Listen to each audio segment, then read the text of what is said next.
हाय दोस्तों, स्वागत है आप सभी लोगों का आपके अपने YouTube channel GK with Sunil Singh में। सबसे पहले मैं खेद व्यक्त करना चाहूँगा कि जो हमारे वीडियोज़ हैं वो कंटिन्यूटी से नहीं बन पाए क्योंकि थोड़ा सा कुछ प्रॉब्लम्स थी, बट अब वीडियोज़ कंटिन्यू होंगे। और जैसा कि हम लोग बात कर रहे थे इंडियन रिवर सिस्टम पर, भारत के नदी तंत्र पर, और उसको हमने आसान करते हुए उसकी कैटेगरी को डिफाइन करते हुए हमने उसको बांट लिया था कि हिमालय से निकलने वाली नदियाँ और प्रायद्वीपीय नदियाँ। हिमालय से निकलने वाली नदियों को भी हमने सब डिस्ट्रीब्यूट किया था, जैसे कि सिंधु नदी तंत्र, गंगा नदी तंत्र और ब्रह्मपुत्र नदी तंत्र। जैसा कि आपको पता है कि हमारे सिंधु नदी तंत्र और गंगा नदी तंत्र दोनों ही कंप्लीट हो चुके हैं। जिन लोगों को ये वीडियोस देखने हैं तो हमारे इस वीडियो के डिस्क्रिप्शन में उसका लिंक दिया हुआ है, आप उसको वहाँ जा करके स्टडी कर सकते हैं।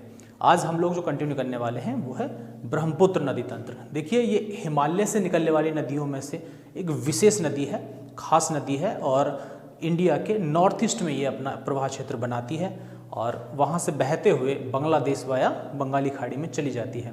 इसके पूरे ट्रैवलिंग सिस्टम पर आज हम लोग बात करने वाले हैं। बहुत ही इंपॉर्टेंट टॉपिक है, थोड़ा सा ध्यान देंगे, ठीक है। पहले उसको मैप के सहारे हम लोग जान लेते हैं। देखिए दोस्तों, तिब्बत के अंदर एक ग्लेशियर पड़ता है जिसको बोलते हैं चेमा युंगडुंग ग्लेशियर।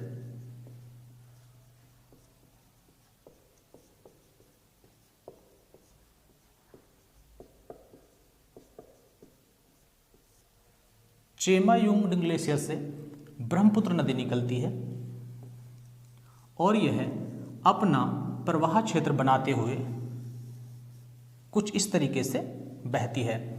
जहाँ से इस नदी का ओरिजिन होता है, निकलती है, वहाँ पे इसको नाम दिया गया है सांगपो। मैं कोशिश यही करूंगा कि उस फॉर्म में ही मैं आपको बताऊं जिस फॉर्म में ज़्यादातर क्वेश्चन आपसे सीधे पूछे जाते हैं। कई बार ये क्वेश्चन बिल्कुल सीधा पूछ लिया जाता है कि ब्रह्मपुत्र नदी का जो ओरिजिन में या फिर उसके उद्गम स्थल पे नाम है वो क्या है, तो वो क्या नाम है? सांगपो। सांगपो के नाम से उसको तिब्बत में जाना जाता है। ये नदी जैसे जैसे आगे बढ़ती है तो हिमालय के पैरेलल ये नदी बहती है, हिमालय के साथ साथ ये नदी बहती है जो हमारी पर्वत श्रृंखला है, और नामचा बरवा के नजदीक में जाकर के इस पर्वत श्रृंखला को ये ब्रेक कर देती है, एक गॉर्ज का निर्माण करती है। गॉर्ज आप जानते होंगे एक भूखंड होता है, जब किसी भी पर्वत श्रृंखला को कोई नदी काटती है और एक गहरा गड्ढा बनाती है तो उसी को हम गॉर्ज कहते हैं। जैसे आप ये समझेंगे, पहले गॉर्ज क्या होता है ये मैं आपको समझा देता हूं। ये एक पर्वत श्रृंखला है और एक ये नदी यहाँ बह रही है। जब यह नदी अपना रास्ता चेंज करती है या फिर अपनी दिशा बदलती है तो उसको इस पर्वत श्रृंखला की कुछ ना कुछ जगह को हटाना पड़ता है।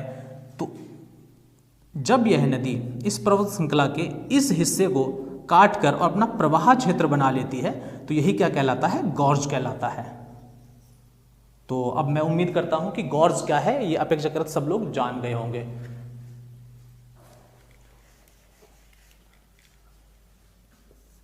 कौन सा गॉर्ज बनाती है? दिहांग गॉर्ज। ये बहुत ही इंपॉर्टेंट प्रश्न है। दिहांग गॉर्ज को कई बार पूछा गया है कि दिहांग गॉर्ज किस नदी के द्वारा बनाया जाता है और ये कहां पर है। ये कौन सी जगह बनता है? नामचा बरवा।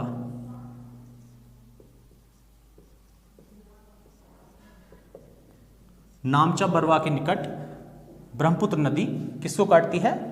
हिमालय श्रृंखला को काटती है और अरुणाचल के अंदर, अरुणाचल भारत में प्रवेश कर जाती है। देखिए, इस बात को बहुत अच्छे से समझेंगे। कई बार सीधा प्रश्न ये पूछा जाता है कि ब्रह्मपुत्र नदी भारत में कहां से प्रवेश करती है, तो कहां से प्रवेश करती है? अरुणाचल प्रदेश से प्रवेश करती है। एक बात और यहीं पे जान लेनी चाहिए कि जब वह अरुणाचल प्रदेश के द्वारा भारत में प्रवेश करती है तो उसको किस नाम से जाना जाता है, क्योंकि अभी तक इस नदी को सांगपो ऑब्लिक कई बार आपको यारलुंग सांगपो ही आ जाता है,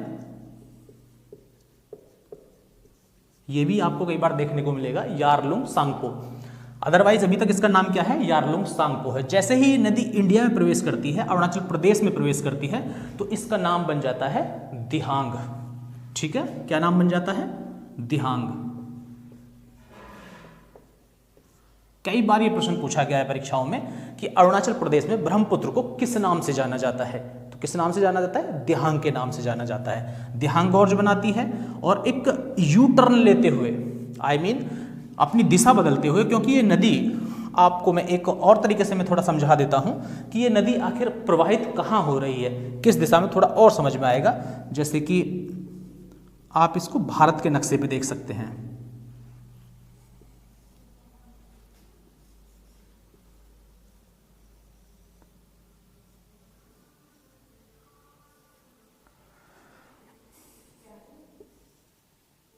देखिए मित्रों, यहाँ पे है जो मैंने आपको बताया चेमा युंगडुंग ग्लेशियर, और यहाँ से ये लगभग पूर्व की दिशा में बहना प्रारंभ करती है और यहाँ से नॉर्थ ईस्ट में एक यू टर्न लेती है। कई बार ये सीधा क्वेश्चन पूछा गया है कि ब्रह्मपुत्र नदी कहाँ से एक तीक्ष्ण मोड़ लेती है, तो कहाँ से लेती है? नामचा बरवा से, और तीक्ष्ण मोड़ लेते हुए कहाँ एंट्री कर जाती है? अरुणाचल प्रदेश में, भारत में प्रवेश कर जाती है और यहाँ से बहते हुए इस तरीके से ये इसका प्रवाह क्षेत्र है, अगर इसको हम भारत के नक्शे पे देखते हैं। ठीक है, तो कभी कहीं ऐसा हो सकता है कि यहाँ पे आप लोग को समझ नहीं आ रहा हो उतनी प्रकार से, उतने ठीक प्रकार से, लेकिन यहाँ से आपको भली भांति समझ में आएगा। जनरली मैप सभी के पास होगा तो आप उसको बहुत अच्छे से रीड कर सकते हैं मैप के सहारे, क्योंकि आगे जाकर के क्वेश्चन और भी बहुत अच्छा निकल के आता है कि कहाँ कहाँ इस नदी का जो प्रवाह क्षेत्र है किस दिशा में बदलता है, क्योंकि कई जगह ये नदी अपना प्रवाह क्षेत्र बदलती है, दिशाओं के हिसाब से बदल जाती है। आगे बात करते हैं, जैसे ही नदी और आगे बढ़ती है तो इस नदी के असम में प्रवेश करने के बाद इसकी सहायक नदियों का क्रम आरंभ हो जाता है। इसमें मिलने वाली सहायक नदियां, सबसे शुरुआत में हम बात करें तो है दिवांग, लोहित। ये दोनों ही सहायक नदियां इसके बाएं तट से मिलने वाली नदियां हैं। देखिए, दाहिना तट और बाएं तट आप भली भांति जानते हैं, पहले वीडियोस में मैं आपको ये सब बता चुका हूं कि कोई भी नदी जिस तरफ प्रवाह कर रही होती है उसके राइट हैंड उसका दाहिना किनारा है या दाहिना तट है, और उसके लेफ्ट में या उसके बाईं ओर उसका बायां किनारा है। जैसे इसकी बात करें तो इसका प्रवाह क्षेत्र इस तरफ है इस नदी का, तो आप जानते होंगे इसका दाहिना किनारा है और ये इसका बायां किनारा है। दाहिने तट की सहायक नदियां हैं और ये बाएं तट की। कई बार ये पूछा भी जा सकता है कि दिवांग, जो कि ब्रह्मपुत्र की एक सहायक नदी है, वो किस तट से या फिर किस किनारे से वो मिलती है, तो आप सब जानते हैं बाएं किनारे से।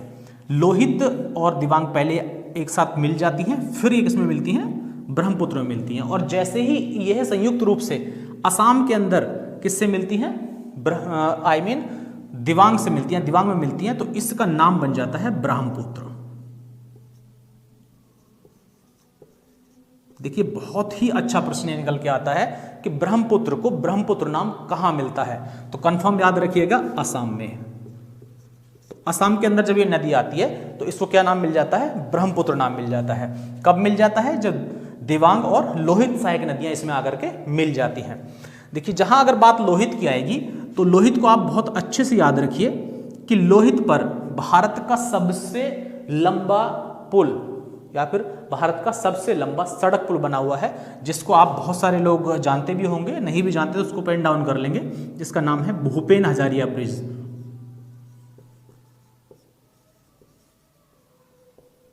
भूपेन हजारिया पुल, इसकी लंबाई 9.15 किलोमीटर है। यह भारत का सबसे लंबा पुल है। आप इसको बहुत अच्छे से याद रखेंगे। कई बार आपको ये भूपेन हजारिया के नाम से ना मिलकर के ढोला सादिया ब्रिज के नाम से भी मिल जाता है, क्योंकि ये एक तरफ इसका जो कस्बा पड़ता है ढोला, एक तरफ सादिया, तो ढोला सादिया ब्रिज भारत का सबसे लंबा ब्रिज है, या फिर भूपेन हजारिया ब्रिज।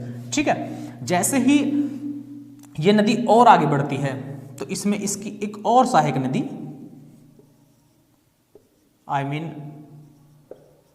वृद्ध दिवांग आकर के मिल जाती है। इसी क्रम में हम और आगे बात करें तो इसकी और एक सहायक नदी धनसिरी, जो इसके बाएं किनारे से आकर के मिलती है। इसके और आगे हम बात कर रहे हैं कोपली, भी इसकी सहायक नदी है, जो इसके बाएं किनारे से आकर के मिलती है। इसके कुछ दाएं किनारे वाली सहायक नदियों की हम बात करते हैं तो नाम आता है सुबनसिरी का। देखिए दोस्तों, याद रखेंगे सुबनसिरी ब्रह्मपुत्र की सबसे लंबी सहायक नदी है। ठीक है, ये सब हिमालय नेपाल लेन से निकलने वाली नदियां हैं। इसके और आगे बढ़ेंगे तो नाम आता है मानस। मानस जो सहायक नदी है दोस्तों, मानस पे ही बना हुआ है मानस जीव अभ्यारण्य। आपने कई बार पढ़ा होगा, जो असम के अंदर है। मानस जीव अभ्यारण्य किस नदी में बना हुआ है, किसके किनारे है, मानस नदी के, जो कि आसाम में इसका रेंज पड़ता है। ठीक है, देखिए मानस के बाद इसी क्रम में अगर हम आगे बढ़ते हैं इसके दाहिने किनारे वाली सहायक नदियों में, तो नाम आता है संकोस नदी। ठीक है, कौन सी नदी, संकोस। तो ये भी इसकी कौन सी, दाहिने किनारे की सहायक नदियां हैं। यही क्रम और आगे बढ़ेगा तो एक विशेष नदी जिसका नाम है तीस्ता। तीस्ता नदी इसकी सहायक नदी है। अब यहां तक पहुंचने से पहले मैं आपको एक क्रम समझा देना चाहता हूं। जब ये नदी और आगे बढ़ेगी तो इसमें एक नदी आकर के मिलती है पद्मा।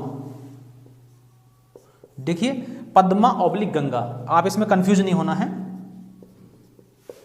क्योंकि गंगा को ही बांग्लादेश में क्या कहते हैं, पद्मा नदी कहते हैं। ठीक है, अब इसको थोड़ा सा हम बैक में आएंगे और कुछ चीजें और समझ लेंगे।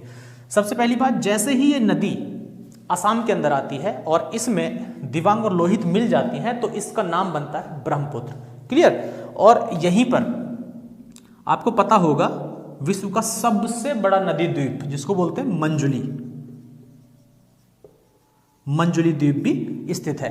मंजुली द्वीप सभी जानते होंगे, ये एक नदीय द्वीप है, नदी के द्वारा बनाया गया द्वीप। ठीक है, द्वीप के बारे में पहले ही बता चुका हूं। द्वीप क्या होता है, जो कंप्लीटली पानी से घिरा हो, जो जैसे ये समझिए कोई नदी है और इसके बीच में ये एक लैंड एरिया है जो उभरा है, या फिर एक टापू भी कह सकते हैं, तो उसी को क्या कहते हैं, द्वीप। आपको पता होना चाहिए मंजुली किसके अधीन आता है, असम के अंदर आता है। असम का एक जिला भी है। ठीक है, लगभग 1 लाख के करीब इसकी पॉपुलेशन है। ये काफी बार पूछा गया है कि मंजुली जो है, जो विश्व का सबसे बड़ा नदी द्वीप है, वो किस नदी पर है, तो किस नदी पर है, ब्रह्मपुत्र पर। देखिए दोस्तों, जैसे ये नदी यहां पहुंचती है असम के धुबरी के अंदर,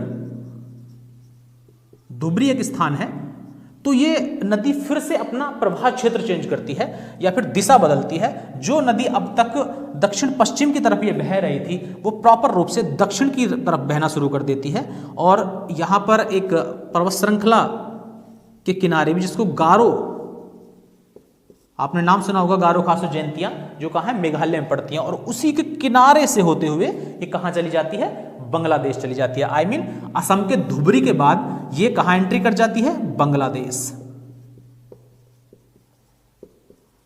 ठीक है दोस्तों, ये पॉइंट बहुत ही महत्वपूर्ण है। आपको याद रखना चाहिए कि यहां तक कि ये इसकी जितनी भी सहायक नदियां हैं, ये इसमें भारत में आके मिलती हैं, लेकिन जैसे ही ये नदी बांग्लादेश पहुंचती है तो उसमें सबसे पहली इसकी सहायक नदी कौन सी मिलती है, तीस्ता मिलती है। ठीक है, जो कहां से मिल रही है, उसके दाहिने किनारे से मिल रही है। कई बार पूछा गया है, जो तीस्ता एक सहायक नदी है किसकी, ब्रह्मपुत्र की, ये उसमें कहां जाकर के अपना प्रवाह क्षेत्र सम्मिलित करती है, कहां करती है, बांग्लादेश के अंदर जाकर के। और आप ये बात भी बहुत अच्छे से जान लीजिए कि जैसे ही ब्रह्मपुत्र बांग्लादेश में एंट्री करती है तो इसको कहा जाता है जमुना।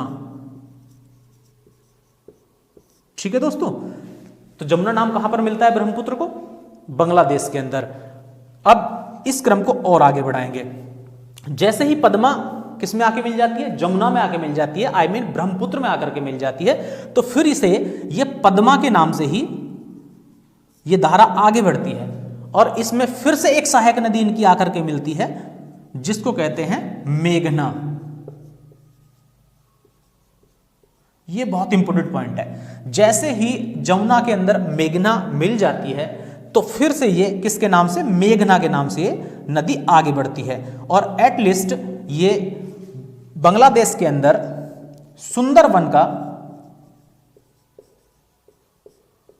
डेल्टा बनाते हुए बंगाल की खाड़ी में गिर जाती है।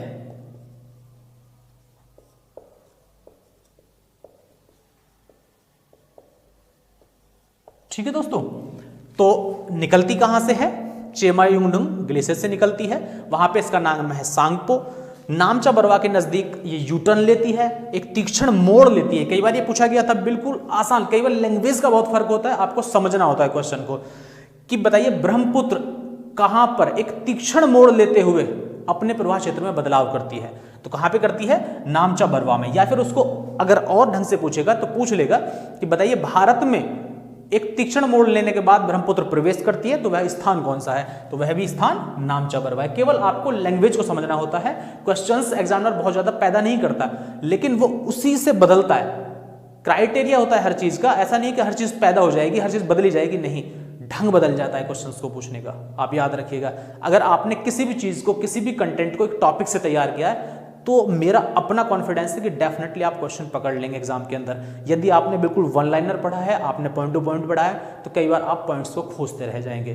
ठीक है दोस्तों, तो मेरी हमेशा सलाह ये रहती है कि आप थोड़ा सा समय खर्च करिए, तो उसको इस तरीके से खर्च करिए कि हम उस पूरे विषय वस्तु को जान लें। ठीक है, तो अब तक मैं उम्मीद करता हूं कि जितने क्वेश्चंस या जिस फैक्ट के साथ हम आगे बढ़ रहे हैं, जब हम इसके क्वेश्चन सॉर्ट आउट कर रहे होंगे तो आपको बहुत आसानी होगी और क्वेश्चंस का लेवल भी होगा। ठीक है, तो अभी तक की थ्योरी को मैं एक बार पुनः रिवाइज करता हूं, समझेंगे। सबसे एक पॉइंट ध्यान रखने वाला ये होगा कि ब्रह्मपुत्र के कहां कहां पर नाम कौन कौन से हैं। ठीक है, तो इंडिया में प्रवेश किया अरुणाचल के अंदर, अरुणाचल में ये नदी बन गई दिहांग। जैसे ही आगे बढ़ी असम में आई, असम में इसमें दो सहायक नदियां और मिल जाती हैं, जिसका नाम है दिबांग और लोहित। ठीक है, और ये नदी बन गई ब्रह्मपुत्र। इसी क्रम में आगे बहते हुए आसाम होते हुए धुबरी पहुंची और धुबरी से फिर से इसने अपनी प्रवाह क्षेत्र को बदला और बांग्लादेश चली गई और बांग्लादेश में इसका नाम क्या हो गया? जमुना। ठीक है, 3-4 पॉइंट्स तो आपके इसके नाम से ही कंफर्म हो जाते हैं। जमुना इसको कहां कहा जाता है? बांग्लादेश में कहा जाता है। ब्रह्मपुत्र का नाम है असम के अंदर। ठीक है, और दिहांग कहां पर है? अरुणाचल के अंदर। क्लियर। अब एक चीज और मैं बताता हूं, जैसा मैंने आपको बताया था कि मंजुली द्वीप इसी नदी पर स्थित है और एटलीस्ट पूरी दुनिया का सबसे बड़ा नदी द्वीप है। जनसंख्या के बारे में बात हो गई थी। यहीं पे एक ब्रिज बना हुआ है, बोगीवाल। देखिए दोस्तों, ये ब्रिज भारत का सह सड़क पुल है। सह सड़क पुल से मतलब समझते हैं कि जो ऊपर ट्रेन और नीचे गाड़ियां चल रही हों, आई मीन डबल लेयर पुल है।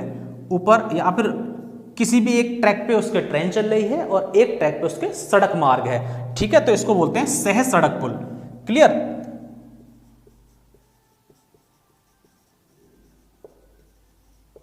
ये क्वेश्चन भी कई बार पूछा गया है और इसकी जो दूरी है लगभग 4.94 किलोमीटर है।